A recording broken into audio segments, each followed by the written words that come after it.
તારીખ 11/11/2025ના રોજ પાનોલી પોલીસ સ્ટેશનના રવિન્દ્ર ગામ ખાતે આવેલ આરોપી અજમદ અહેમદ બેમાત કે જે ત્યાં મૌલવી તરીકેનું કામ કરે છે તેની વિરુદ્ધ બળાત્કાર અને ગુજરાત ધર્મ સ્વતંત્ર અધિનિયમ અંતર્ગત ગુનો દાખલ કરવામાં આવેલો હતો। ત્યારબાદ આ ગુનાની તપાસ આગળ વધારતા આ આરોપી દ્વારા જે જગ્યાએ તેના રહેણાંક મકાન, તેની દુકાનો અને જે જગ્યાએ મદની દારૂદ તરબીયત મદ્રેસા આવેલા છે તેની તપાસ જે છે એ ગ્રામ પંચાયત અને તાલુકાના કક્ષાના અધિકારી દ્વારા કરવામાં આવી અને ત્યારબાદ તેમને જે અંતર્ગત નોટિસ પણ આપવામાં આવી અને ત્યારબાદ આજરોજ તેના તમામ આ વસ્તુઓને જે છે જે ગેરકાયદેસર દબાણ હતા એ તમામ ગેરકાયદેસર દબાણોને જે એક્ઝિક્યુટિવ મેજિસ્ટ્રેટની હાજરીમાં જે છે એ તોડી પાડવામાં આવેલા છે। એ લોકોનું જે રહેણાંક મકાન જે હતું એ કે જે એમના ખુદના નામે હતું અને ત્યારબાદ એમની જે દુકાનો હતી કે જેની આગળના ભાગ અને જે બાકીની વસ્તુ ગેરકાયદેસર હતી કે જે દબાણમાં તેને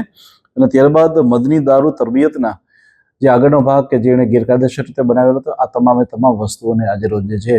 એ આજે તોડી પાડવામાં આવેલા છે। માહિતી તપાસ દરમિયાન આવી છે કે તેના વિરુદ્ધ આની પહેલા પણ ગુનો દાખલ થયેલા છે અને એ ગુનાના કામે જે છે એનો પાસપોર્ટ પણ જમા હતો। એ પાસપોર્ટ દરમિયાન એ કોર્ટની પરમિશન લઈ અને એ બીજા કન્ટ્રીમાં ગયા હતા, જે બાબતે પણ હાલમાં ઊંડાણપૂર્વકની એક તપાસ હાલમાં ચાલુ છે।